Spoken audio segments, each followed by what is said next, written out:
जय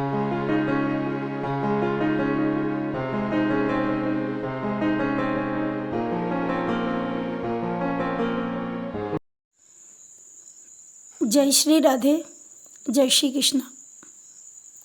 आज मैं अपने बहन भाइयों को एक बहुत सुंदर चर्चा करने जा रही हूँ। देखो, जो विवाह होते हैं वो विवाह कैसे करें, विवाह कैसे होना चाहिए। आज विवाह नहीं होते, आज मैरिज होती है। आज प्रेम नहीं होता, आज लव होता है। इसलिए जिसको बोलते हैं लव मैरिज। देखो, हमारी भारतीय संस्कृति में पहले विवाह होता था, उसके बाद प्रेम होता था। आज लव पहले, शादी बाद में होती है। इसलिए दाम्पत्य जीवन में बिल्कुल तालमेल नहीं हो पाता है और वह बीच में ही टूट जाता है, उनका प्रेम, उनका बंधन।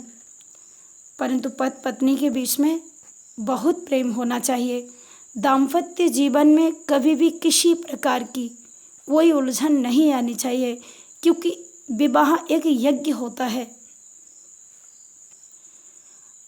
देखो, आज जो लोग मैरिज होम से शादी करते हैं वो हमारी भारतीय संस्कृति के बिल्कुल अनुकूल नहीं है, वो हमारी संस्कृति के प्रतिकूल है। मैरिज होम से शादी नहीं करनी चाहिए।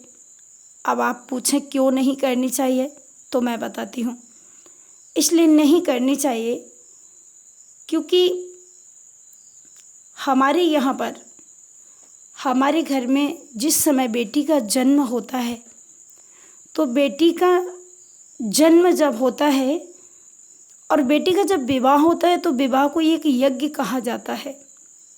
तो जिस समय बेटी का जन्म होता है, उसी दिन तुम्हारे घर में यज्ञ के लिए भूमि पूजन का शुभारंभ हो जाता है। जैसे हम लोग कोई यज्ञ करते हैं तो उसके लिए हम लोग भूमि पूजन करते हैं। तो जिस दिन बेटी का जन्म होता है, उसी दिन हमारे आपके घर में यज्ञ के लिए भूमि पूजन हो जाता है। इसलिए विवाह को घर में ही करना चाहिए, मैरिज होम में नहीं।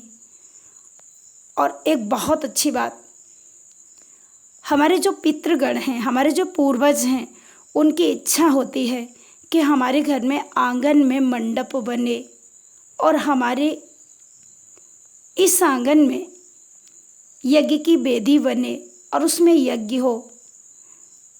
उसमें मंडप जो गाड़ा जाता है, उसको लगाने के लिए, मंडप को गाड़ने के लिए मान्य पक्ष के लोगों को बुलाया जाता है, उनको फिर नेक दिया जाता है।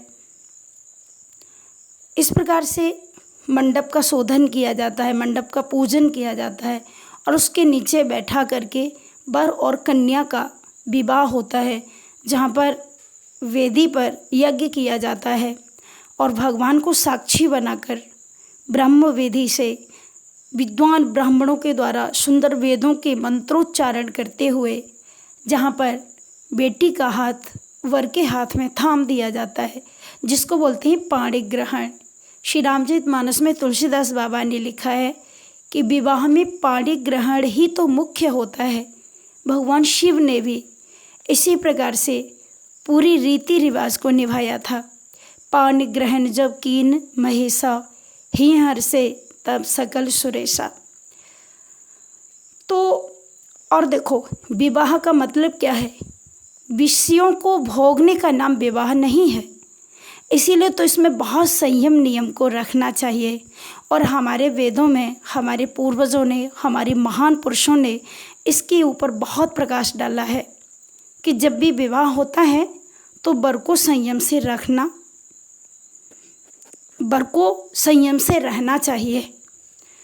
वर कन्या दोनों को संयम रखना चाहिए। और उस दिन जिस समय विवाह करने के लिए वर कन्या के द्वार पर जाता है, तो उस दिन वर को धोती पहनाई जाती है और धोती पहनाने के बाद में उसको भूमि पर शयन कराया जाता है, जागरण कराया जाता है, स्नान ध्यान, उसको पवित्र अवस्था में रखते हुए उसको सारे संयम नियम का पालन करना पड़ता है। फलाहार कराया जाता है, क्योंकि वो एक तपस्या है। विषयों को भोगने का नाम विवाह नहीं है। सही पूछा जाए तो यही तो सबसे बड़ा तप है कि गृहस्थ आश्रम में रहते हुए भी और मनुष्य मन से विषयों से परे हो, उसका मन भगवान की ओर हो और संसार में रहे। गृहस्थ आश्रम में अपने जीवन को व्यतीत करते हुए परंतु शरीर से गृहस्थ आश्रम में रहे और मन को भगवान के चरणों में लगाए, मन में विषयों को न आने दे, इसी का नाम विवाह है। परंतु आज तो सब बिगड़ चुका है। तो तन मन से विषयों से वैराग्य होना यही विवाह है। इसलिए मैरिज होम से शादी नहीं करनी चाहिए, क्योंकि वह एक यज्ञ है।